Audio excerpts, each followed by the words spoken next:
en momentos de crisis, nosotros lo llamamos Pachacuti, a los grandes cambios, los acontecimientos son vertiginosos y la realidad política cambia continuamente. Yo me tuve que bajar de la marcha que está realizando el Tercer Malón hacia Buenos Aires, Sí.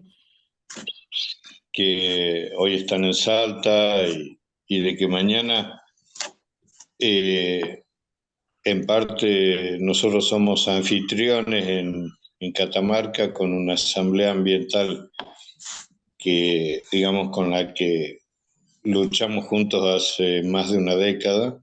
La verdad que los acontecimientos históricos tienen antecedentes, Claro. de los que uno a veces no habla mucho en el fragor de la batalla, pero que, digamos, todo tiene un porqué. Las cosas no suceden porque un día el pueblo se despertó de una manera y tomó decisión. Es el fruto de cosas que fueron pasando en el tiempo y que en un momento determinado hacen eclosión. Así que sí, sí, con todo gusto. Sí, sí, como ustedes prefieran. Yo asumo de que por supuesto puede haber gente que jamás haya escuchado hablar de esta problemática. Es más, les podría decir que hace 3 meses el 90% de la población de Jujuy desconocía el impacto ambiental de la explotación evaporítica de litio. Increíble. Y no solo que la desconocía, sino que además era indiferente a ella, ¿no? Porque como la Puna está lejos de las grandes urbes, no es un problema de los ciudadanos, sino de los indígenas, de los campesinos. Claro, yo me he dado cuenta, a ver, vamos a hablar de una particularidad de este tiempo, ¿no? Que la mayor cantidad de publicaciones, análisis, relatos, los realiza mucha gente que no está involucrada directamente en la lucha, sino de que, digamos, dispone del tiempo y los recursos para poder hacerlo, porque nosotros, por ejemplo, pasamos mucho tiempo sin señal, o porque estamos viajando, o porque estamos en los cortes, en la ruta, y entonces perdemos señal, o es tan baja, o hay que cuidar la batería del celular para urgencias, o porque estamos confraternizando entre nosotros, y eso hace que, bueno, que gran parte de la información que se ha brindado respecto a este conflicto es de segunda mano. O sea, los protagonistas hoy están en Salta, marchando, que son las comunidades indígenas. No todos, por supuesto, pero es un número importante de hermanos, son alrededor de 200 hermanos que están viajando a Buenos Aires, que para nosotros es un número significativo. Yo les cuento un dato estadístico, digamos, poblacional. La Puna Argentina tiene una población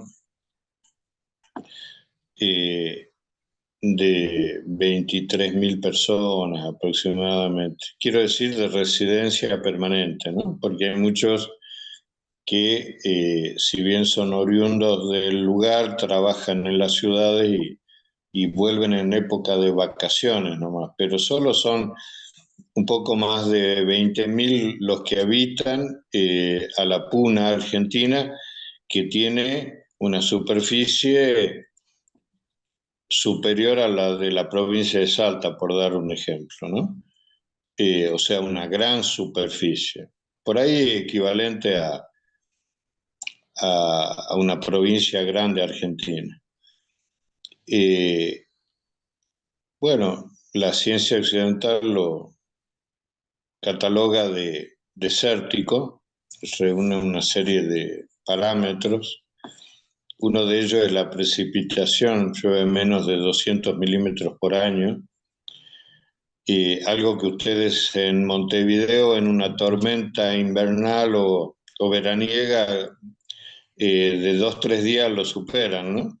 Y nosotros eso en la Puna lo tenemos durante todo el año.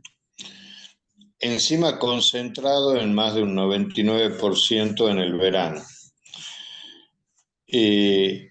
Esa sequedad de ambiente, sumado a otros parámetros, hace que la geografía considere a este ambiente como desértico. Ahora, la impronta antrópica de sus habitantes milenarios ha transformado eso, y ellos disponen como pequeños oasis de tierra fértil en donde pueden hasta cultivar. Estamos haciendo en el Ayllu, para el que yo más trabajo en forma ad honorem, estamos probando frutales, pera, manzana, ahora estamos probando uva, durazno, y además, bueno, se caracterizan por criar camélidos, o sea, llamas sobre todo, cuya carne es muy valiosa, se comercializa, y después tienen el vínculo con los salares, que es un vínculo espiritual, es cultural, es social, es económico. Y digo todo esto porque los salares eh, comparten, digamos, los salares en cada flanco tiene diferentes comunidades indígenas. Entonces ellos comparten ese espacio común del que obtienen sal y la comercializan de hace miles de años, y con la sal también hacen obras de arte que se comercializa a los turistas, porque una de las primeras cosas que tenemos que desnaturalizar es que se los considera como pobres o desocupados, y ninguna de las dos cosas es cierta. Ellos son prósperos, prósperos en el sentido de lo que nosotros consideramos el buen vivir, ¿no? O sea, disponen de todo lo necesario para vivir,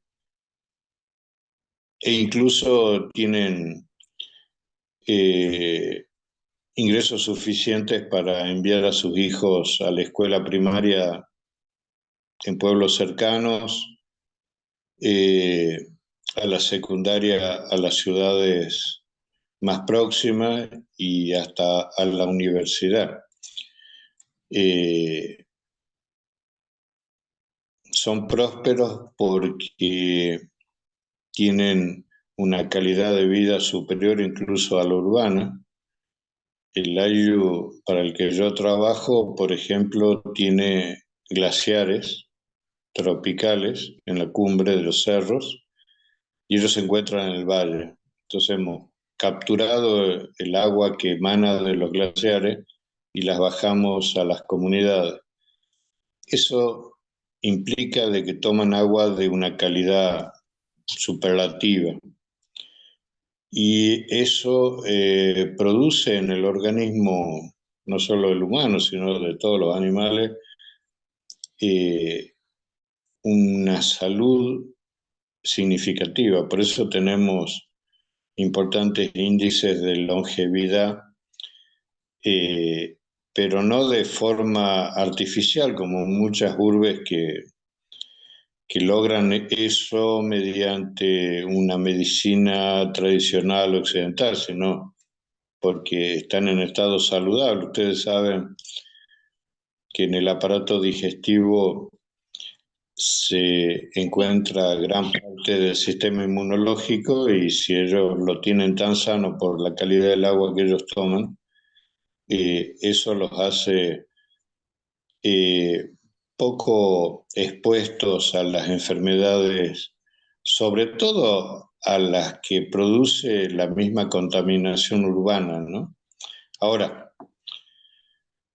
por supuesto, hay un contacto permanente con la vida occidental y sobre todo con los estados provinciales. La Puna Argentina forma parte de las provincias de Jujuy, de Salta y de Catamarca. Que fíjense que paradójico, están gobernadas por gobernadores de diferentes signos políticos en este momento y sin embargo tienen la misma política eh, hacia la explotación de litio, hacia las comunidades. Buenas tardes, estimados y estimadas hermanos y hermanas. Hoy tenemos la presencia de Néstor Ruiz en nuestro conversatorio. El tema es Jujuy resiste agua y litio. Él es licenciado en antropología y perito ambiental, técnico ad honorem de comunidades indígenas y asambleas ambientales, pero fundamentalmente es un actor social, un comprometido por exponer, y defender los glaciares tropicales argentinos. Le tocó vivir el ostracismo académico y científico. Pero esta situación, en vez de amilanarlo, lo fortaleció para continuar con su objetivo. Cuidarlos es un acto de amor para los hijos y nietos. La humanidad, sin agua no hay vida. Sus saberes académicos tienen el propósito de fortalecer causas nobles y justas como el ambientalismo, las reivindicaciones indígenas y los derechos humanos históricos de todos los sometidos, postergados, discriminados, en definitiva, víctimas. La vida real y la lucha no son virtuales. Pasan por poner el cuerpo, el corazón y algo de nuestros recursos obtenidos por el trabajo. Y Néstor Ruiz es un luchador desde siempre, siente respeto por la voluntad de las mayorías expresadas democráticamente y trabaja cotidianamente para cambiar la realidad de una sociedad ególatra y consumista, sostén del extractivismo, un paradigma que afecta a los seres humanos y al resto de las especies que tienen tanto derecho a la vida como nosotros. Adelante, don Néstor. Bueno, muchísimas gracias por la presentación. Creo que ni mis hijos podrían hacer una mejor presentación. Yo les quiero contar que, como todo hecho histórico, lo que está pasando ahora en Jujuy tiene raíces profundas en su historia, que remontan, en el caso de los Malones de La Paz, hasta 1945, en el que se realizó el primer Malón de La Paz.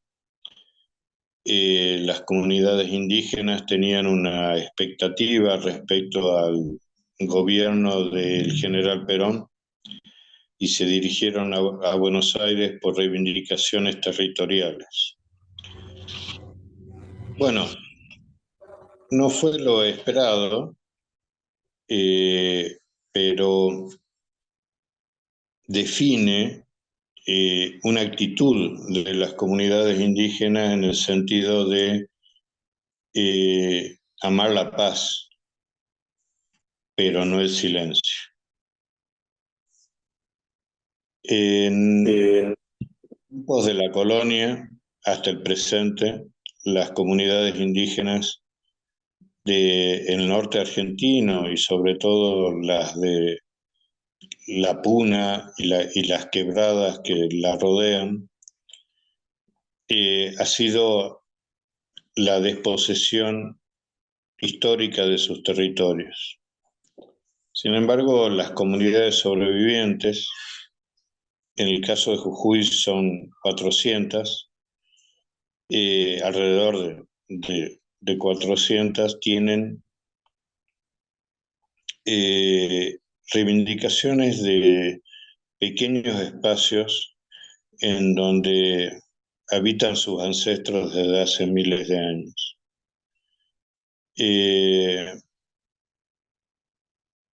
Siempre tuvieron un gesto de los diferentes estados que la ocuparon, desde el Imperio Incaico en adelante, luego por la colonia española. El territorio de la Puna Argentina estuvo perteneciendo a la República de Bolivia. Posteriormente, en la guerra, fue ocupado por Chile y en última instancia por la Argentina, en un acto que nosotros tenemos que reconocer como imperialista. Lo que sí, los atacamas residentes nunca aceptaron las diferentes ocupaciones, y después de tanto tiempo y de la reforma de 1994, en donde hasta las comunidades indígenas de Jujuy tuvieron representación, y en la cual el Estado Nacional se obliga a sí mismo y a las provincias a la entrega de los territorios, que son pequeña fracción de los territorios provinciales, es decir, que no pretenden ser terratenientes, ni muchísimo menos, sino solamente el lugar que ocupan. Los estados se encuentran en mora, o sea, han incumplido con la entrega de los territorios en más del 80% de los casos. Posteriormente, y con el cambio de la legislación minera de la época de Menem, hubo un silencio debido al hecho que las materias primas mineras no tenían relevancia, y volvieron a la carga y vinieron por todo. Y apareció el litio, que comenzó una explotación en el norte de Chile, en la parte de la Puna de Atacama perteneciente a Chile, y en 1999 comenzó la explotación en Catamarca. Nosotros teníamos una mirada atenta a este fenómeno y realizamos viajes de visita para Chile, y nos dimos cuenta que el impacto fundamental era que los arroyos se secaban. Y en un lugar como La Puna, donde precipitan menos de 200 milímetros por año, que se seque un arroyo es una tragedia. No solo para los seres humanos, también para los domésticos y para los silvestres, que tienen tanto derecho a la vida como nosotros. En Chile, las comunidades indígenas tuvieron que desplazarse hacia las ciudades a cumplir tareas secundarias, casi de servidumbre, y se debió al hecho de que se quedaron sin agua. Y sin agua no hay vida. No se puede criar animales, no se puede cultivar y no se puede ni siquiera vivir. Nosotros prestamos atención a esto, y también este proceso se empezó a dar en Catamarca. Hay dos vegas que alimentan el salar del hombre muerto, y una iba secándose hasta que dejó de manar agua, y la otra se encuentra amenazada de que la entuben para beneficio de las mineras de litio. Después de mucho bregar, la Asamblea Ambiental a la que pertenezco, Juntos Podemos en un Ambiente Sano, consiguió hacer una inspección legal a la planta de sales de Jujuy, que es la única inspección que se realizó hasta el presente en Latinoamérica. En ella nosotros pudimos constatar algo que las mineras y los estados provinciales mentían, decían de que solo se usaba agua salmuera y que no era así. El 30% del agua es agua dulce que toman de los arroyos, y en el caso de Sales de Jujuy directamente tomó el arroyo de Archibarca y se lo llevó para su planta, por lo cual ha privado a las personas y a los animales de ese recurso hídrico de agua dulce que ellos llaman despectivamente agua industrial. Nosotros hemos analizado el sistema, el método de explotación evaporítica de litio, y hemos llegado a la información compartida incluso por los hidrólogos de las mineras, de que se utilizan alrededor de 2.000 litros de agua que se evaporan y que el viento saca del sistema Puna.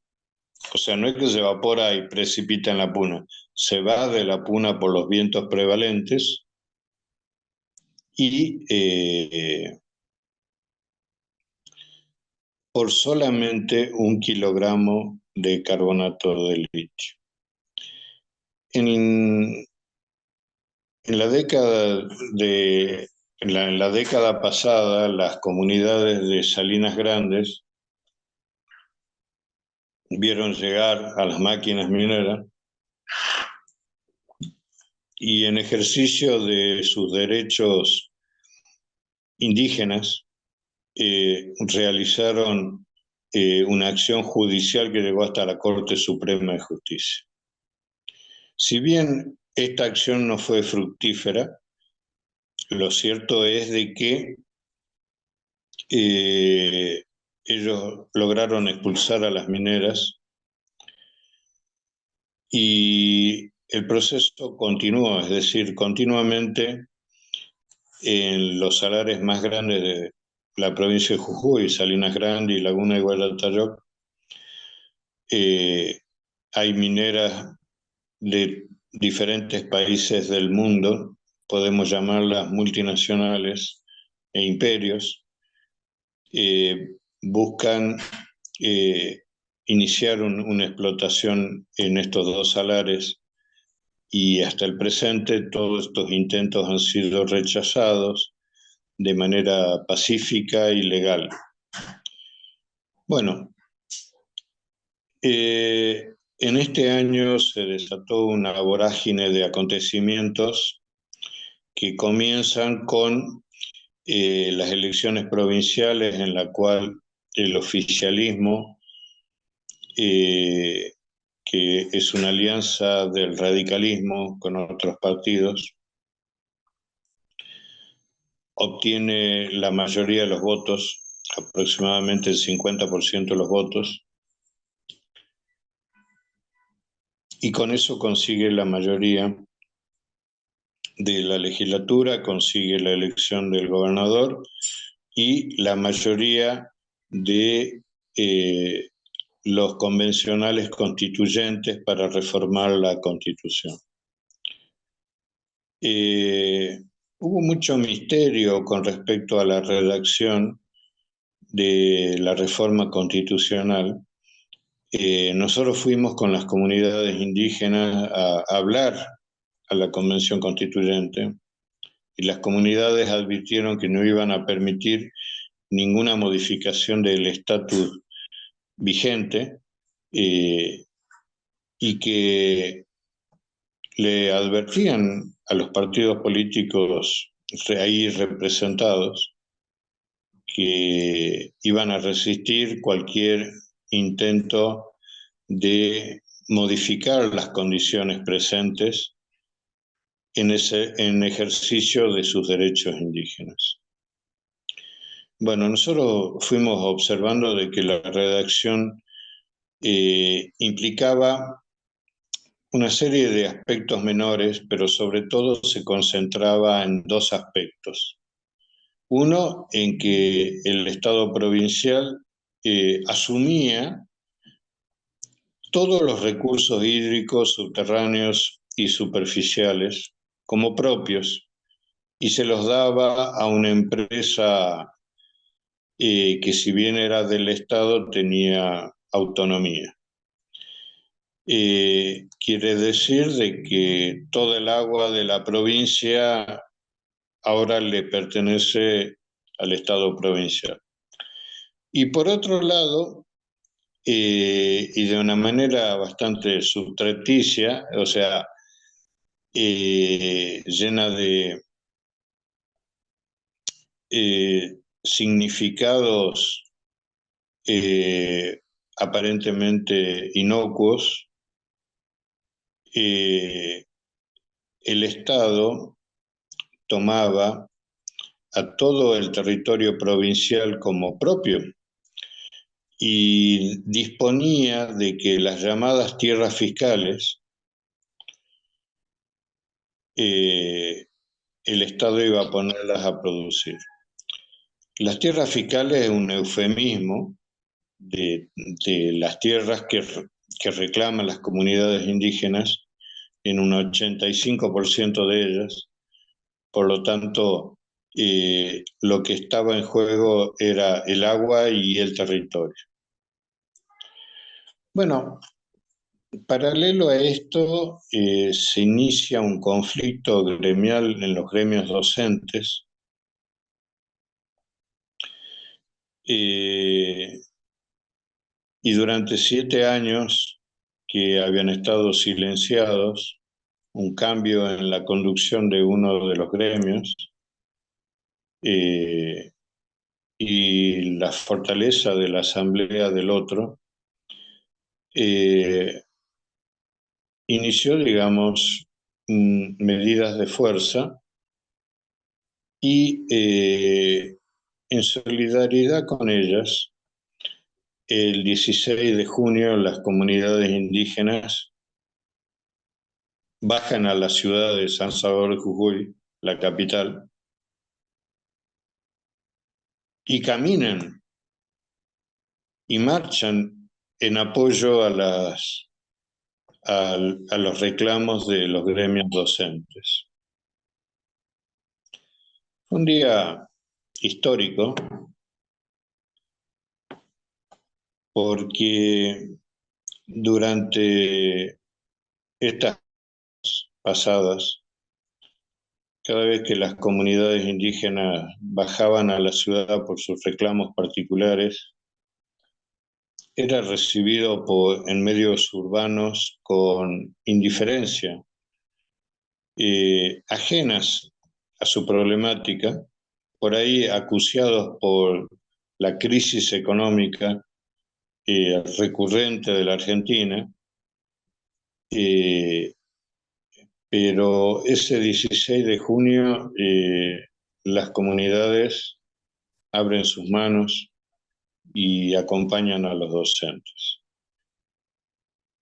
Y ahí se produce una chispa que cambia la perspectiva y produce un ida y vuelta de información que hace que paulatinamente, primero los empleados públicos y los docentes, y posteriormente gran parte de la sociedad, se informara del impacto ambiental de la explotación evaporítica del litio. Pero sobre todo, me parece que lo trascendente es de que personas de diferentes orígenes o situación social pudieran compartir luchas comunes contra el avance del Estado provincial en los derechos de los diferentes grupos ahí involucrados.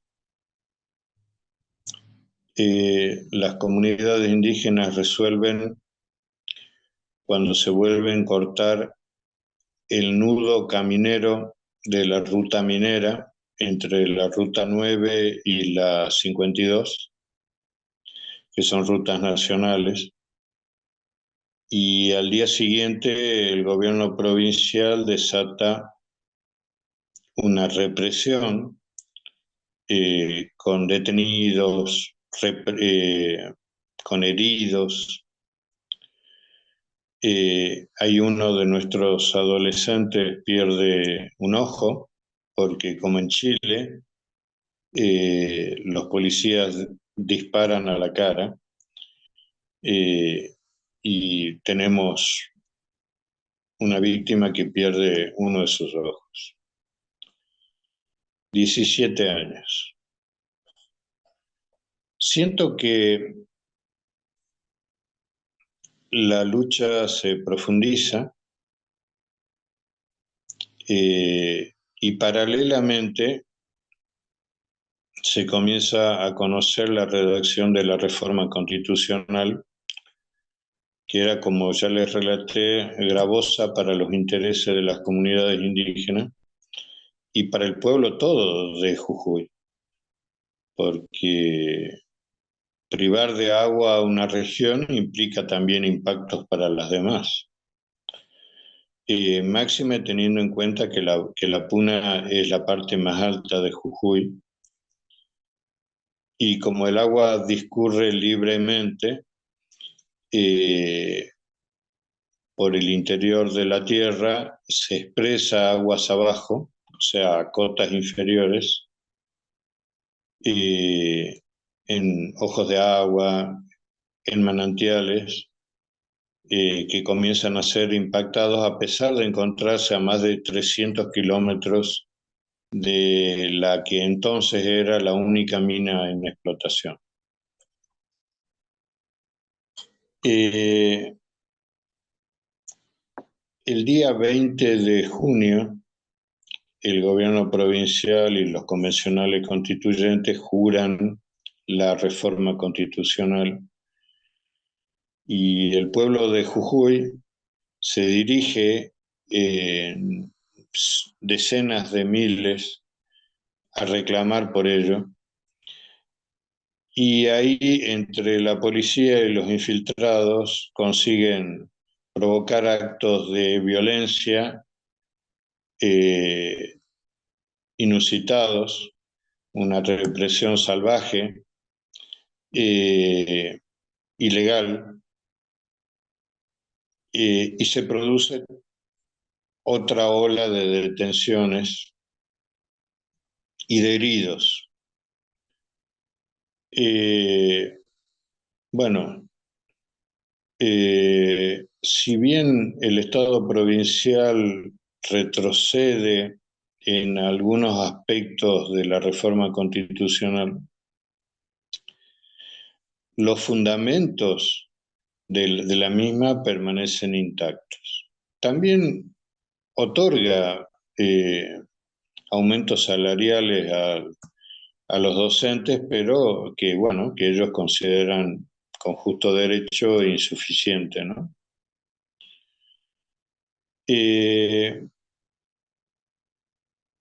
Posteriormente, en los pequeños pueblos y comunidades, pequeñas ciudades de Jujuy, los consejos deliberantes comienzan a emitir documentos en los que se oponen a la reforma constitucional, y en uno de ellos, en una ciudad simbólica de Jujuy, que es Humahuaca, se produce una nueva represión, otra vez con heridos y detenidos, y otro hermano que pierde la vista, que pierde un ojo. Quizás para los mundos urbanos, en donde la vida es tan acelerada, estas cosas pueden parecer menores, pero para mí no lo es. Y se da la paradoja que no importa quiénes sean los actores de un conflicto, siempre la sangre que corre en Jujuy es sangre indígena. Y no es un dato menor, porque subsiste en una parte de la población algunos gestos racistas que pretenden no comprender, no asumir que los pueblos indígenas tienen derechos humanos igual que cualquier persona, que no son menos que nadie y que por lo tanto tienen algunas cosas que el resto de la sociedad le cuesta reconocer, como una de ellas es la preexistencia, ¿no? Estos estados latinoamericanos modernos que tienen 2 siglos, tienen que reconocer que los pueblos indígenas tienen miles de años en el territorio y que por lo tanto tienen derecho a la supervivencia en su lugar con sus fuentes de agua. Sin embargo, parece que la demanda de litio puede redactar reformas constitucionales y puede controlar estados provinciales. El litio se vende como energía verde y en realidad está basado en la electromovilidad, o sea, en la producción de vehículos que tienen una batería de litio, porque el litio no es energía, solo tiene la capacidad de almacenamiento, una capacidad superior a otros elementos, hay que reconocer, pero nada más. ¿Cuál es el beneficio verde supuesto? Ninguno. Ustedes piensen qué sería de este mundo si tuviéramos que tirar a la basura 2.000 millones de vehículos. Por lo tanto, el beneficio no existe, al contrario. No es más que un cambio de modelo para que los ricos del primer mundo tengan un auto silencioso, que sería el único beneficio real al que ellos aspiran. Quiero decirles de que el método que se utiliza tanto en Chile como en Argentina es un método, como les digo, llamado evaporítico. Se mezcla el agua dulce de los arroyos con el agua salmuera de los salares. Eso se pone al sol, se evapora, el viento se lo lleva, se le agregan químicos y hasta que llega a una concentración que se llama, digamos, tiene diferentes nombres, pero en general carbonato de litio.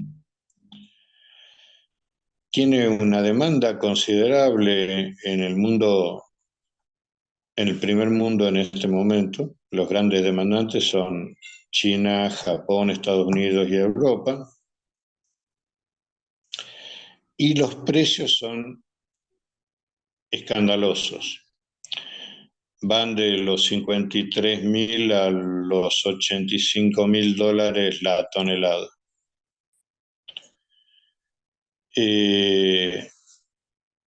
¿Cuál es la consecuencia?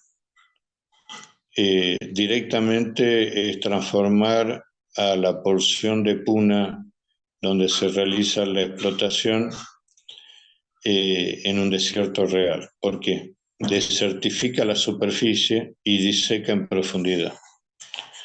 O sea, es irreversible en el tiempo hasta la próxima glaciación, que nadie sabe cuándo va a suceder, si el año que viene o dentro de 100.000 años, nadie lo sabe.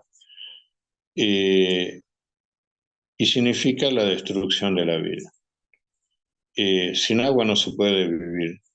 Esto me parece que es el concepto más claro y contundente que se debe preservar de esta charla, ¿no? Algo que todos naturalizamos abriendo el grifo, pero bueno, se ha visto recientemente en Uruguay, por ejemplo, los efectos de la falta de agua por motivos climáticos y de otro tipo, también antrópicos. Y cuando un pueblo que ha sobrevivido miles de años a diferentes culturas y gobiernos, diferentes estados, incluso como les relaté, el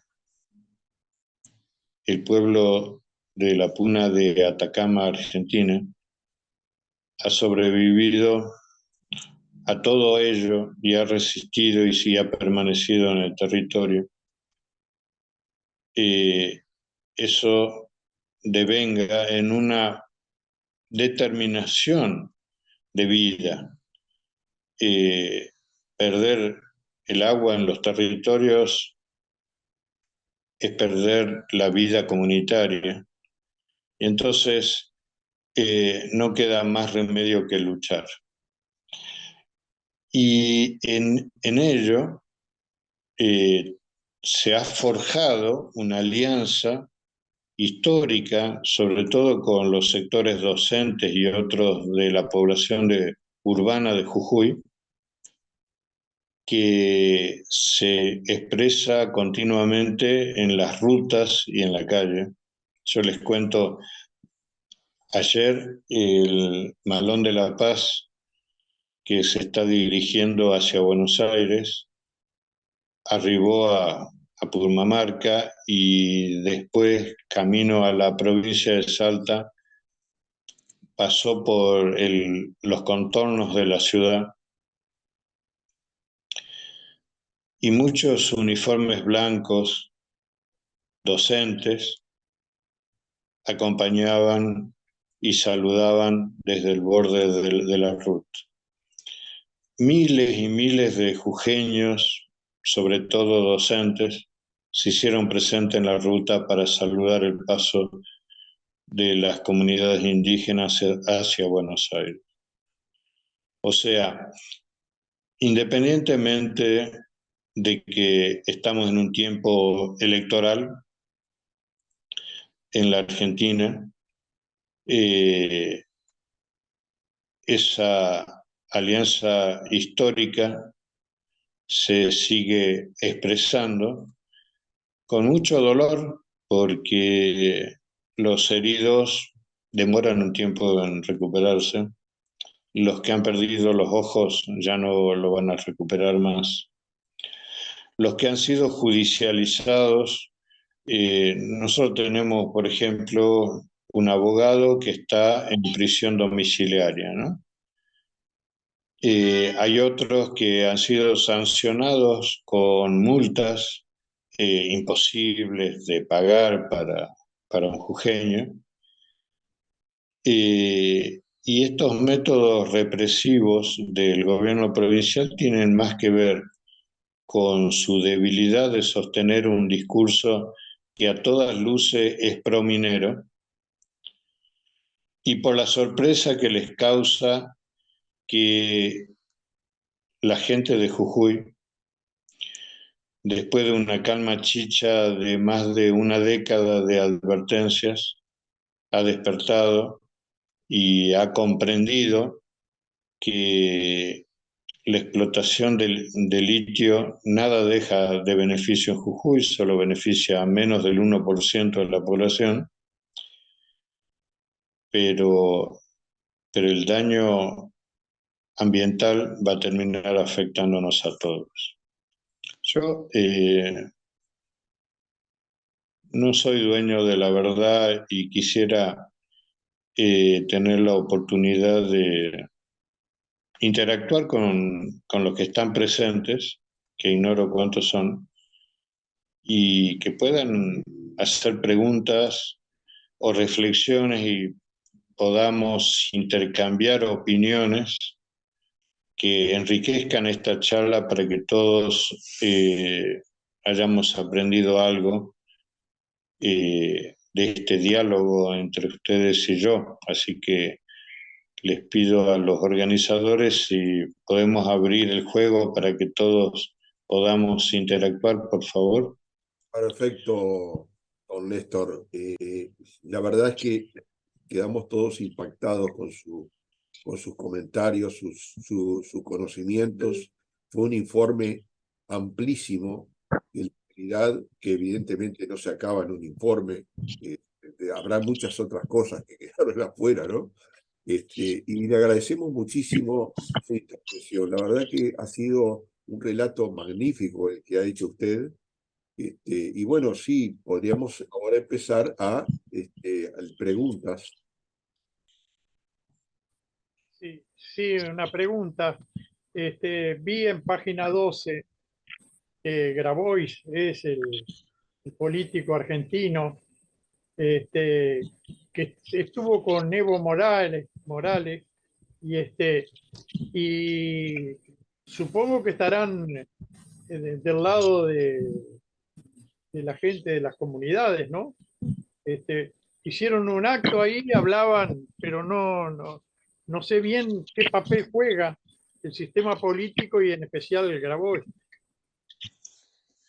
Bueno, gracias por la pregunta. La verdad que yo estoy muy apenado por los gestos que se dan en la política argentina de incomprensión. Yo lo escuché decir de que él propone un fondo destinado a la educación por los recursos que se obtendrían de la explotación del litio.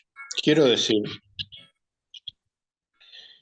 que al presente ningún partido político de la Argentina o ningún político argentino se ha expresado públicamente, y hoy lo dije por las redes, para derogar las leyes y la legislación menemista que ha modificado el código de minería y que pone como límites de percepción a las provincias de regalías mineras del 3%.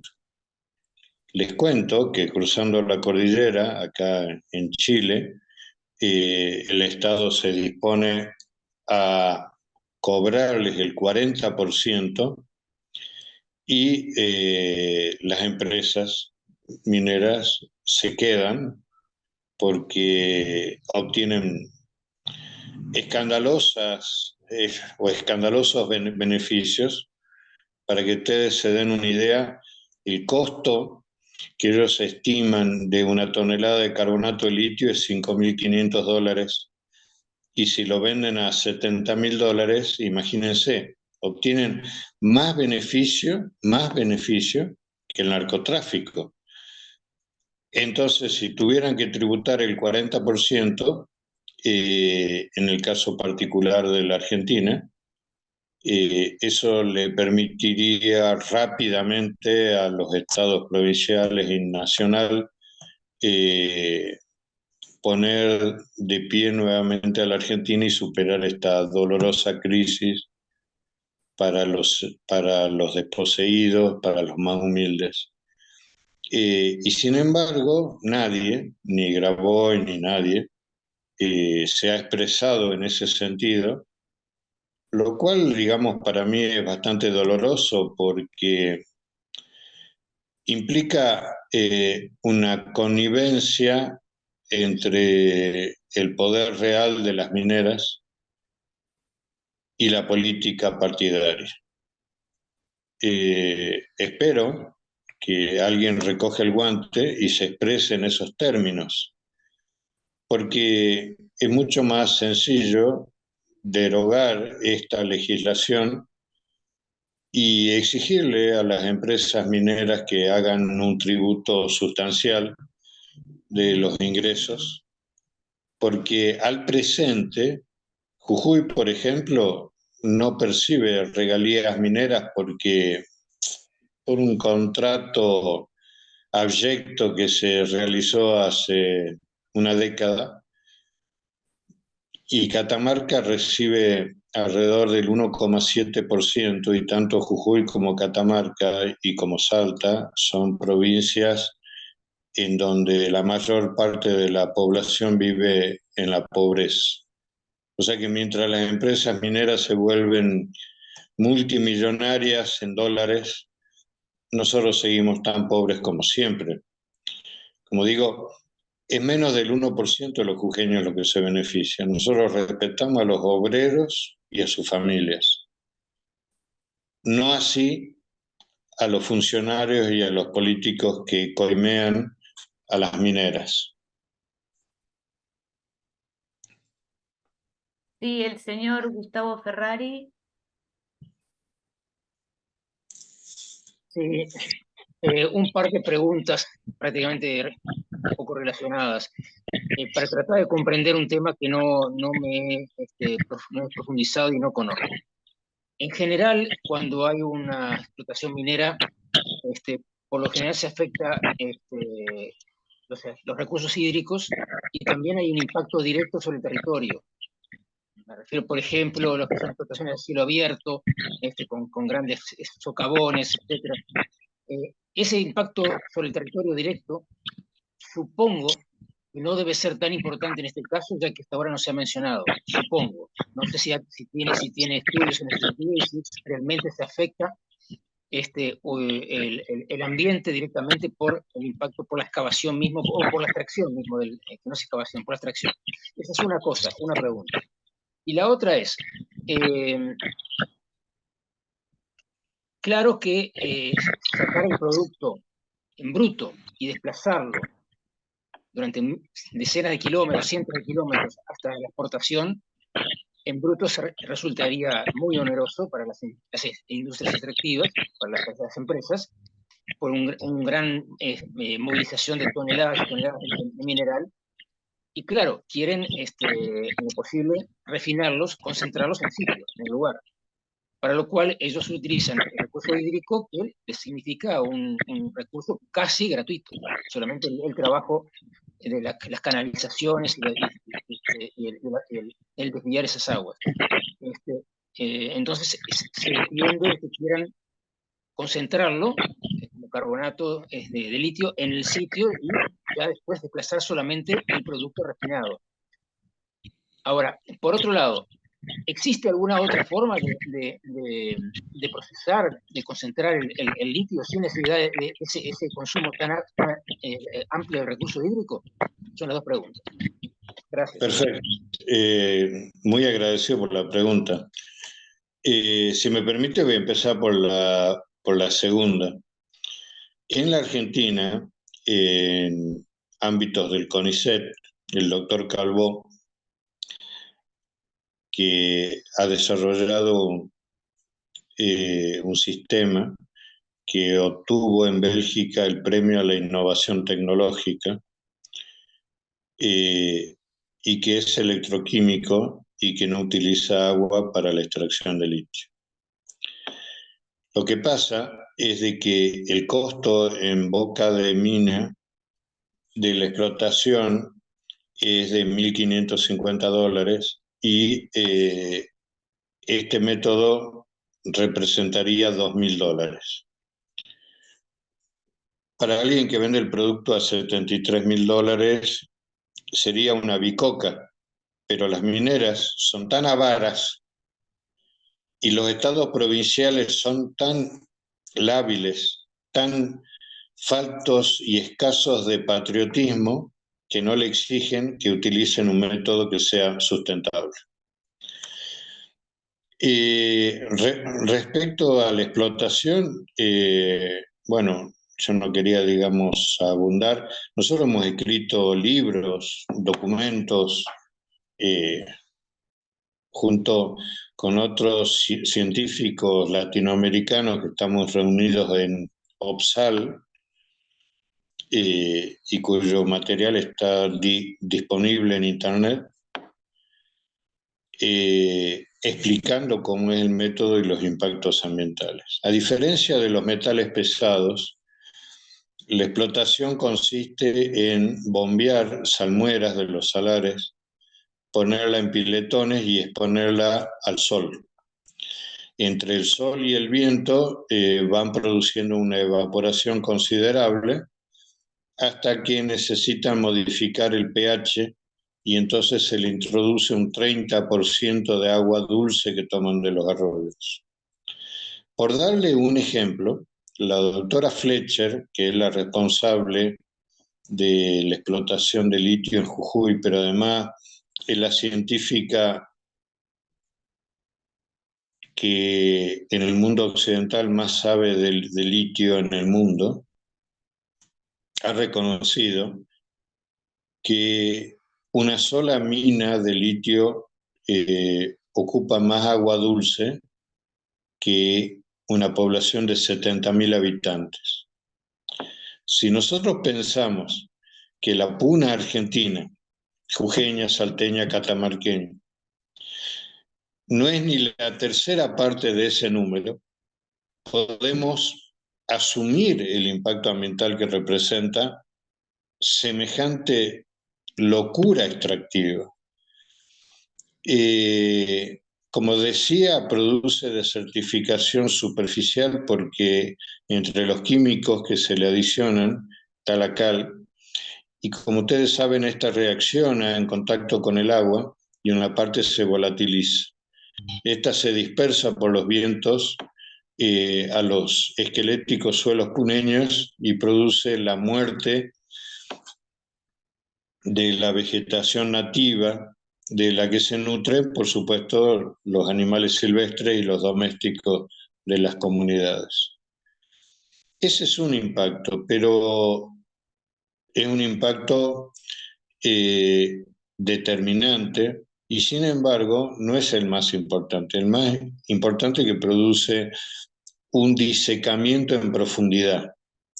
O sea que el escudo de la puna se va secando de manera antrópica y se está destruyendo un ecosistema que presta servicios ambientales no solo a la región, sino también al mundo entero.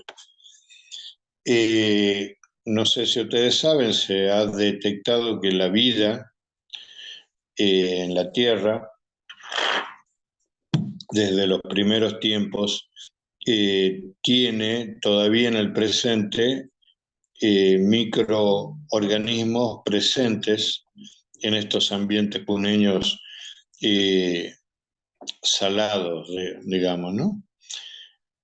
Por otra parte, el agua que se evapora es agua. Parece una tontería, pero en realidad se va produciendo la precipitación de las sales. Por lo tanto, lo que se evapora es agua dulce de extrema calidad. Y como digo, cada mina utiliza por lo menos 2 millones de litros de agua por día que se pierden para siempre. Así que esa sería, digamos, una primera aproximación a la respuesta, ya más técnicamente, como le digo.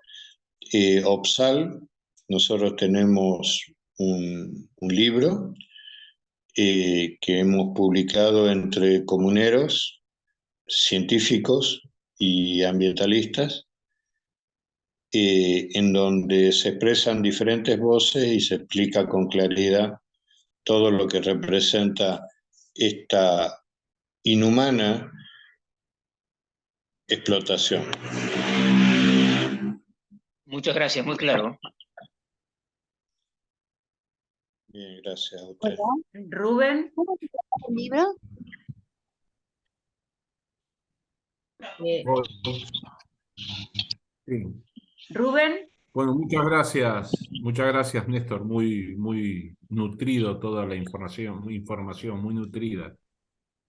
Yo siempre me recuerdo de la canción El Embudo de Marcelo Verbel, que era un homenaje a la Patagonia, donde hablaba que se llevaban todo, que si nuestro sudor sirviera ya habría algún sudoructo, ¿no? Y en aquel momento no existía el litio.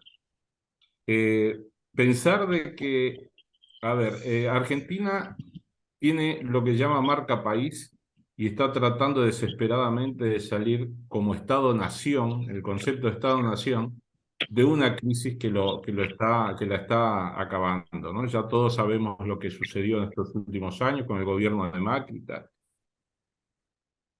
Pero también el gobierno central aportó 11 votos a lo que es como es la Constitución. Aportó 11 votos del peronismo a la Constitución de Gerardo Morales, o sea que no quieren, no pueden caer, y menos en un momento Litio. de muchas políticas, no pueden caer en contradicciones. La pregunta mía es, ¿realmente ustedes qué esperan que suceda los próximos meses? Porque acá en Uruguay, por ejemplo, estamos convencidos, yo estoy convencido de que somos más que un pueblo manso, un pueblo ingenuo. Se están chupando los acuíferos día a día, ahora van a hacer hidrógeno verde, eso va a terminar de chupar el acuífero. Y, y nos quieren vender la idea de que exportando hidrógeno verde nos vamos a convertir en un país fabuloso. Todos sabemos que es mentira, pero este es un pueblo manso, ingenuo. Pero El de Jujuy está ardiendo, como se dice. ¿Qué esperan que suceda los próximos meses que viene todo este tema de la campaña política? Bueno, yo me imagino de que nosotros tenemos elecciones primarias ahora el 13 de agosto y me parece que hasta esa fecha no va a suceder nada significativo y en esa fecha se van a dirimir eh, cuáles son los proyectos políticos dentro de cada espacio que van a ir a la elección presidencial. Entiendo de que hasta ese momento no va a haber grandes cambios. Estamos procurando sostener los cortes de ruta y la lucha urbana junto con sectores, como mencionaba Iván recién. Después, bueno, en octubre se va a definir Perdón, es que estaba buscando la portada del libro. Se va a definir, digamos, un ganador y asumo que gane quien gane, nosotros vamos a tener que seguir luchando. Y me explico por qué. Porque todos los proyectos políticos que se expresan y que tienen la voluntad mayoritaria de la sociedad argentina son extractivistas. Y además, como digo, me alarma sobremanera que todos estén dispuestos a regalar el litio y los metales pesados por esta reforma que mencioné de la época de Menem, y que nadie salga a decir desde los ámbitos políticos que va a derogar esa legislación. Hoy me expresé en redes sociales al respecto porque estoy alarmado y asustado que nadie habla de esto. Y si me permite, voy a pasar un chivo. Les muestro la portada del libro, se llama Salares Andinos, y como digo, está disponible en internet. o sea que lo puede bajar cualquiera. Y como digo, tiene diferentes voces, comunidades, científicos, ambientalistas. La suma de esas miradas enriquece en el libro. Por supuesto hay otras publicaciones más técnicas, pero bueno, a ojos vista y en los resultados ya se ve los impactos ambientales. Les doy un ejemplo, acá nomás en Jujuy, nuestra fauna silvestre se está viendo afectada alrededor del salar donde se está haciendo la explotación, que se llama Olaroz Cauchar, y son como dos salares, pero en realidad están unidos. Están unidos en superficie y subterráneamente forman la misma unidad geológica. Y los animales silvestres ya están impactados. Ni hablar de las comunidades locales que han tenido que reducir el ganado que ellos tenían para vivir. Pero bueno, ese es un primer impacto.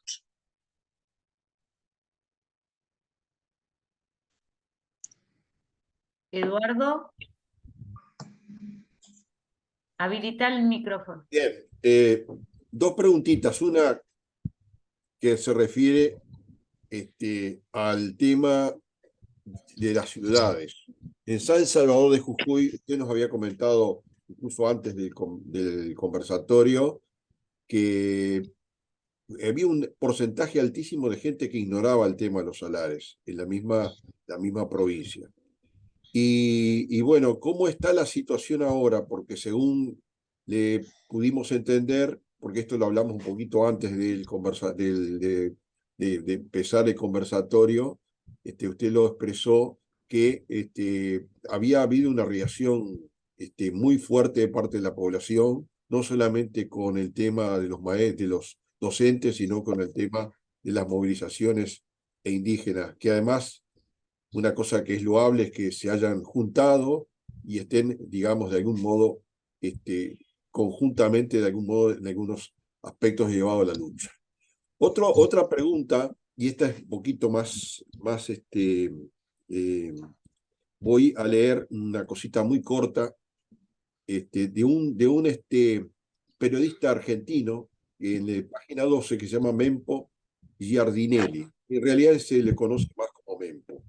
Es un artículo muy largo, ¿no? Es un artículo muy largo que toca otras cosas que no lo voy a plantear, no lo voy a comentar ahora. Y dice en un momento, dice, ¿qué es lo que falta? ¿Qué es lo que más falta en estas horas en que hay en marcha en la otra punta del país, Jujuy, un plan secesionista como jamás se había planteado, ya que hasta ahora solo hubo leves amenazas de secesión en Mendoza con el delirante afán independentista del gobernador Alfredo Cornejo, que eso, por lo que me enteré, sigue también eso en el independentismo de Mendoza sigue, de algún modo no se extinguió. Y después, después que dice varias cosas, incluso, digamos, la participación, decir,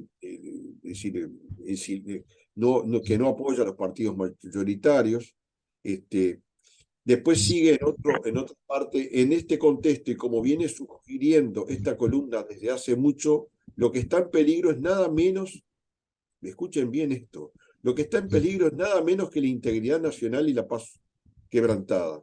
Ahora con muertos, cientos de heridos y cárceles llenas. O sea que hay un espíritu secesionista, porque la pregunta está clara, ¿hay un ánimo secesionista, digamos, en marcha o es una alarma? Una cosa Bueno, simplemente. yo no creo que exista, a ver, a ver, ¿cómo expresar? No existe el consenso social para una aventura de ese tipo, ¿no?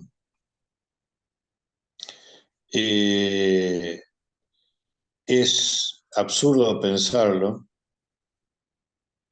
y en términos de realidades, Jujuy sigue siendo una provincia dependiente de la coparticipación federal.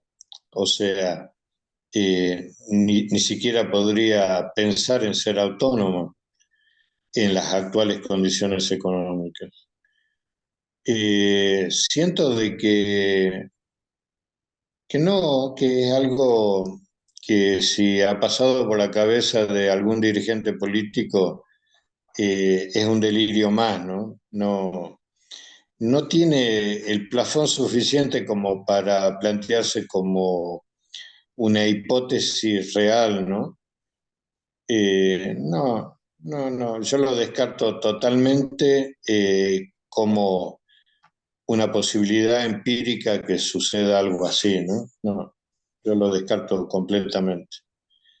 Lo que sí existe de parte del gobierno, prácticas antidemocráticas e inconstitucionales. Eso sí, y son violatorias de la Constitución de la Nación y de la legislación vigente.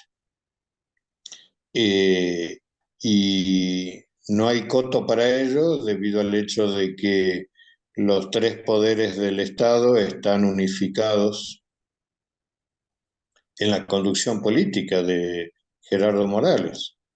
O sea, él tiene una especie de suma de poder público en el sentido de que la justicia le es adicta y en la legislatura tiene la mayoría absoluta sin necesidad de los votos del justicialismo, que los usó en este tiempo para legitimar sus acciones, pero nada más. Por otra parte, este mismo justicialismo que le prestó los votos en la Convención Constituyente y hoy en la legislatura, es la misma que organizó hace una década la explotación de litio en condiciones ventajosas para las mineras y absolutamente desventajosas para el Estado provincial y para la población de Jujuy. O sea, tienen el mismo proyecto extractivista. Gracias, Néstor. Y la pregunta anterior, con respecto a San Salvador de Jujuy, la gente, los Eso habitantes. es importante. Yo recuerdo, nosotros tenemos una práctica frecuente, cotidiana, lo hacemos en forma mensual, de ir al centro a repartir volantes para explicar esta problemática, y en ella a veces obtenemos resultados positivos en el sentido que alguien se interesa en el tema. Y como digo, en medio de una crisis económica fenomenal en la Argentina, como que la gente tenía digamos, otras prioridades, ¿no? Y aparte subsisten en medios urbanos, como digo, bolsones de racismo hacia los pueblos indígenas. Bueno, esta marea popular se llevó puesto todo ello y en pocos días la sociedad urbana jujeña, cosmopolita y consumista, asumió como propia la reivindicación en la defensa de la Pachamama, y se informó de lo que no quería ver, y más allá de las organizaciones sociales, los partidos políticos, de los gremios y de las organizaciones indígenas, hubo mucho pueblo que salió a la calle a manifestar y a colaborar. Yo tengo un ejemplo. Mi hermana mayor nunca participó de ninguna actividad de ningún tipo, ni social, ni política. Y el 16 de junio me esperó en una esquina y se sumó a la marcha. Para mí fue una emoción muy grande, pero quiero decir que espontáneamente gran parte del pueblo de Jujuy está sumado a esto que no hace más que defender nuestros bienes comunes e incluso la supervivencia en Jujuy, sobre todo en la Puna. Muchas Son gracias, esos Enrique. que hacen historia, ¿no? Bueno, perfecto, perfecto. Y es un mojón importantísimo. Este conversatorio me da a mí la percepción de que hay mucho para hacer, está todo muy difícil, lo veo todo muy difícil. Tengo amigos jujeños donde docentes, escritores, y vi la posición que era nula, salvo algunos con los que hablé que estaban interiorizados del tema. En aquel momento, ¿no? Y todavía hay enojados algunos conmigo por haber tratado este tema. El tema de la minería es un tema que lamentablemente también todos los gobiernos latinoamericanos, están echando mano para lograr satisfacer sus cuotas económicas, mejorando los números, sin importarles nada el alrededor ni el pueblo. O sea, no veo. Con eso que me decís, como también aportó Rubén, que habían votado también unos peronistas a favor de esta ley, nos está diciendo que están solos, es el pueblo solo. Y mi consulta es, bueno, yo no entiendo cómo pudieron cambiar la Constitución. No importa que sea el Parlamento, no importa. Me cuesta entender que en países democráticos la Constitución la cambie el Parlamento y sin el consenso del pueblo, sin que haya un voto popular para decir que está vigente. Eso es lo primero, ¿no? Y lo otro es, mi pregunta es, ¿por qué no llaman ahora a un referéndum antes de las elecciones? Porque si veo que es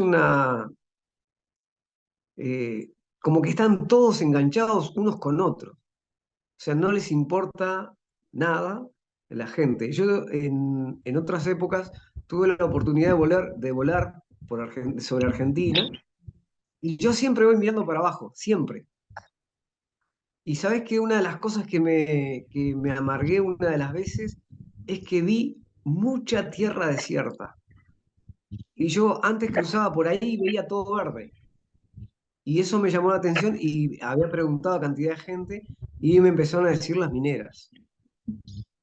Estamos hablando de esto hace años, hace más de 10 años. Si sacan una foto aérea de Argentina, los mismos argentinos se asustarían de cuánto está la desertización. Todo desértico, toda una gran parte de desierto que tienen y que no son conscientes. Me imagino que mi país también, porque en mi país no lo he sobrevolado hace años, me imagino que mi país, Uruguay, también. Pero a lo que voy es, ¿qué medida efectiva? Porque una marcha no hace nada. Yo ya estoy convencido que las marchas no sirven para un carajo. Hay que hacer acciones. Una marcha no sirve para nada, porque lo único que hace es mostrar y nada más. Y los parlamentarios se escudan en sus sillones y no hacen nada. No hacen nada. ¿Por qué no presentar dentro de la parte jurídica, presentar un recurso y hacer un referéndum? O sea, es una idea que se me ocurre, porque aparte los que van a las marchas están expuestos a que les pase cualquier cosa después. O sea, son tan cobardes que el después es. Esa es mi pregunta. Un abrazo. Gracias. Bueno, yo te cuento de que nosotros tenemos que reconocer que se hizo una convocatoria a la reforma de la Constitución en la cual se enumeraron una serie de artículos que se iban a reformar, o sea, es una reforma parcial, y el gobierno, perdón, el partido oficialista obtuvo una mayoría, o sea que contó con los votos de la mitad de la sociedad jujeña para obtener una mayoría absoluta en la Convención Constituyente. Por eso una de las canciones que se cantan es de que Morales engañó al pueblo. Te puedo garantizar de que hay mucha gente que lo votó, que está con nosotros en la calle y en las rutas, porque fueron engañados. Y parece que en esta sociedad actual eso no fuera posible, pero bueno, pero los relatos forman parte de la idiosincrasia, por lo menos de los latinoamericanos, y a veces no lo creemos y entendemos que lo mejor y en realidad terminamos de la peor manera. Yo, re- respecto a la metodología, bueno, las comunidades indígenas tienen en Jujuy dos características. Una, que son pueblos extremadamente pacíficos, lo que no significa ni cobardía ni falta de determinación, sino que no son afectos a ejercer violencia sobre otros. Y la segunda característica que no mencioné en el transcurso de la charla es que son productivos, o sea, son prósperos. Ellos ahora, en este invierno, están perdiendo lo que llaman culturalmente la cosecha de la sal, que es una actividad económica, pero también espiritual. Han perdido una parte de los ingresos que les representa por el turismo y nosotros el 1 de agosto celebramos a la Pachamama, que es el inicio de un nuevo ciclo agrícola. Por lo tanto, esos jóvenes, esas mujeres y esos hombres que se encuentran movilizados en los diferentes cortes en la provincia están sufriendo un perjuicio económico significativo y sin embargo no tenemos alternativa. Referente a lo que vos proponías de hacer un referéndum, bueno, es algo que pasa por la cabeza de varios de nosotros y se lo habla en reuniones, pero todavía, digamos, no hay ninguna expresión. Y te explico por qué.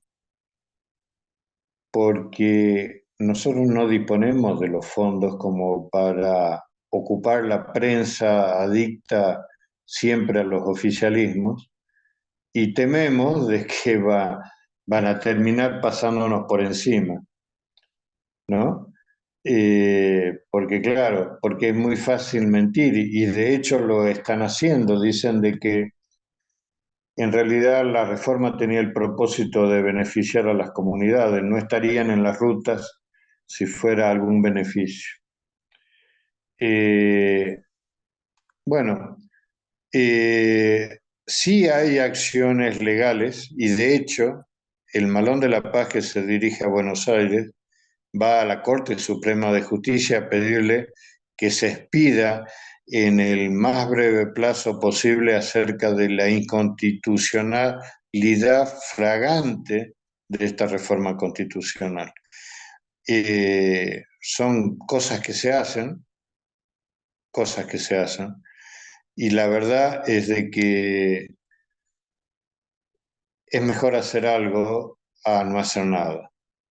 Hay expresiones diferentes, pero se hace lo que se puede dentro de los límites de los recursos que se disponen.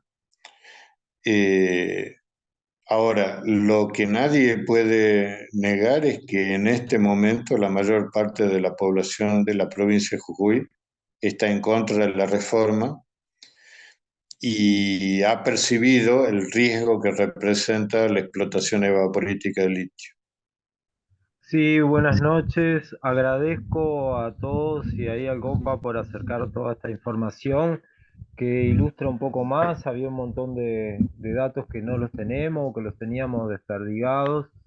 Y agradecerle también porque es una forma de ir reconociendo las huellas del extractivismo en cada uno de nuestros territorios. Porque hoy, recién esta intervención de este hermano de acá, Uruguay, nosotros asistimos a una pérdida de soberanía brutal, 50% de la tierra extranjerizada, cantidad de zonas francas, tenemos más de 1 millón de hectáreas forestadas. eh, Tenemos ahora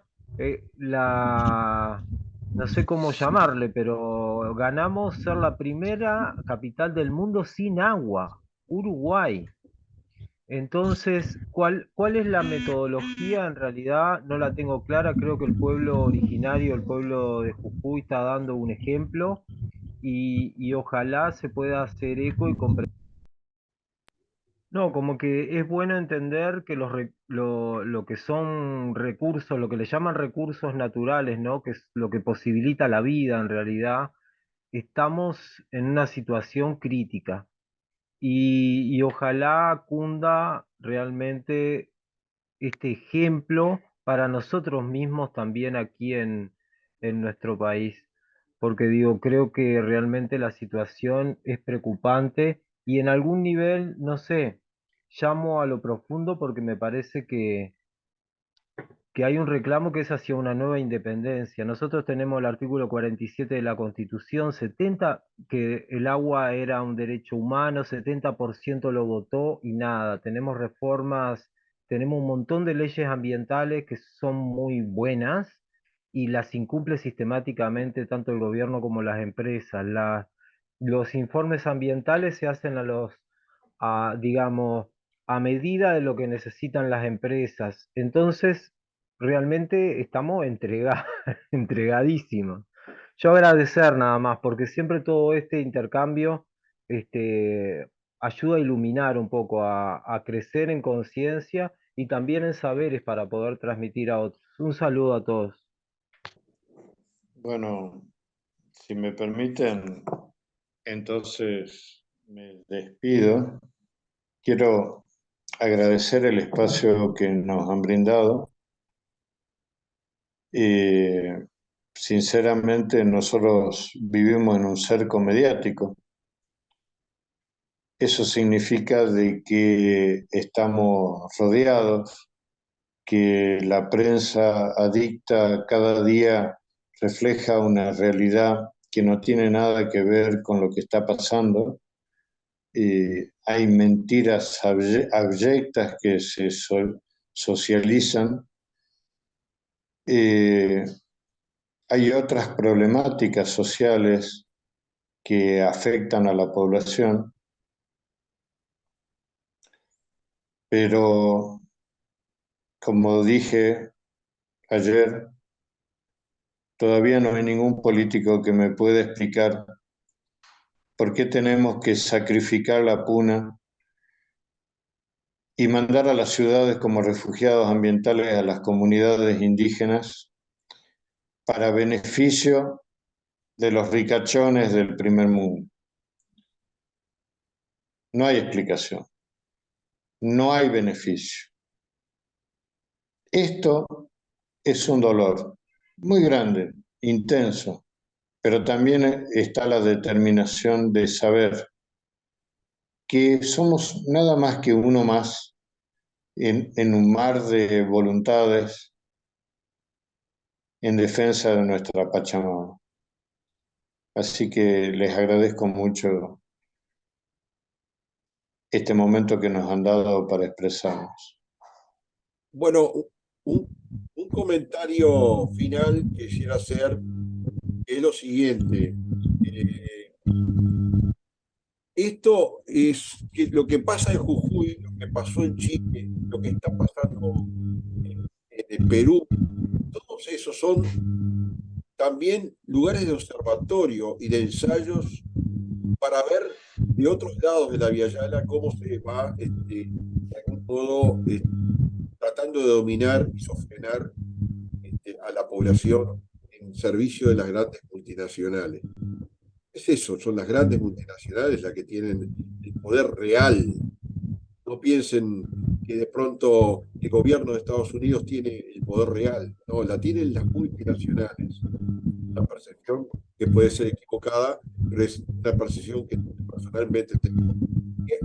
Y además, apoyados por la embajada americana, que está en todos lados, está como se decía un día gráficamente en Bolivia, está la embajada 48 horas del día viendo qué hacen.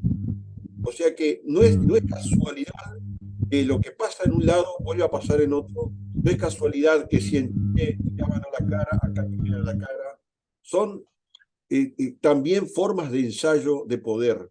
Eso es un poco lo que yo me parece, me da la impresión. Finalmente le agradecemos a Néstor su participación. Esperamos en algún momento poder tenerlo otra vez más. Un abrazo grande, Néstor, y muchas gracias. Muchas gracias. Bueno, un abrazo para y también para el pueblo peruano, que está viviendo eso parecido, con la misma dignidad que las comunidades del pueblo de Jujuy. Por todo, un abrazo para todos.